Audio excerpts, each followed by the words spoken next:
From the film Hairspray to being the youngest person to host a talk show, we've seen our next guest evolve over the decades, and earlier we spoke with the one and only Ricki Lake. Take a look. Please help me welcome back to DBL, Ricki Lake.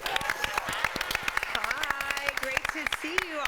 Oh, so good to see you again. All right, let's get to it, because celebrities are losing weight and everyone always assumes, oh, it's Ozempic. But for you, it was not. How did you do it? You look fabulous. You seem like you're glowing. Talk to us. Thank you. Thank you. Yeah, no, I did not use those drugs, and there's nothing wrong with using those drugs. I am for all options, but I'm going to do it my way first. And I made a huge lifestyle commitment to myself and to my husband. We did it together, and I started October 26th. It's basically a ketogenic diet and intermittent fasting. I hike every day, rain or shine, out at my door. I joined a gym. You know, I do very specific things. I track my glucose, I track my sleep.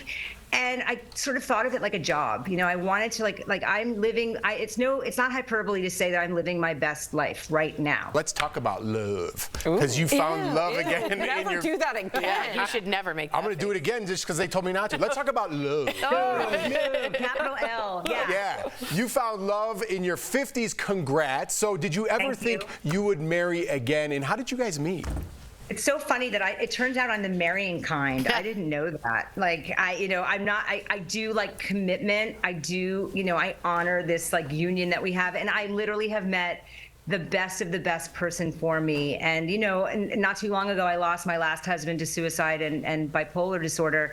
So it's 7 years later, and to say that like all of my dreams have come true. And I'm a big believer that my last partner who passed away, I believe he is on the other side, helping to orchestrate this magic that I get to live every day. I do believe that he is with me, and I'm a better person having gone through that whole experience of loving him and losing him in the way I did. And I'm happy to talk to you about this organization that I'm involved with, Community Access, which helps both the homeless population in New York City and the mentally challenged. And my partner, who succumbed to bipolar disorder and suicide in 2017, he would have likely had a different path had he had a place like Community Access to get support from.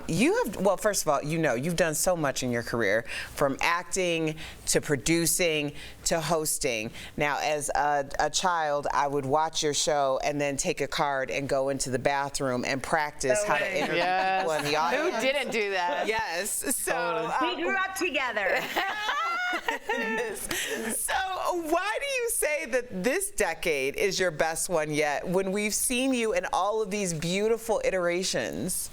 Yeah, well, that's a great question. And I do look back on all of the chapters in my life as super extraordinary. Like, my life is just from being plucked from obscurity by John Waters when I was 18 years old with Hairspray, to having my talk show career, to making my documentaries, to marriages, divorce, marriage, kids.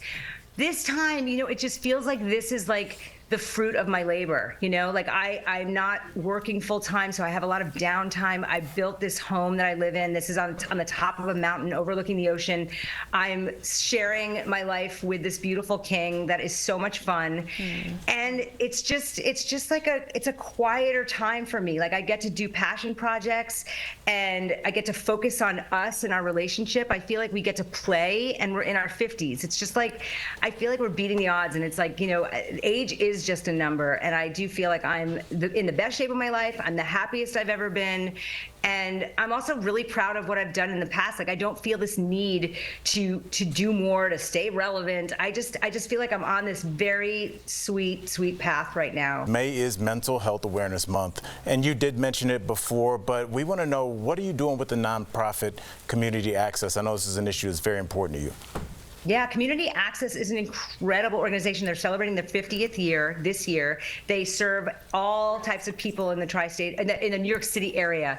So in order to qualify, you need to either be dealing with homelessness or have a mental health diagnosis.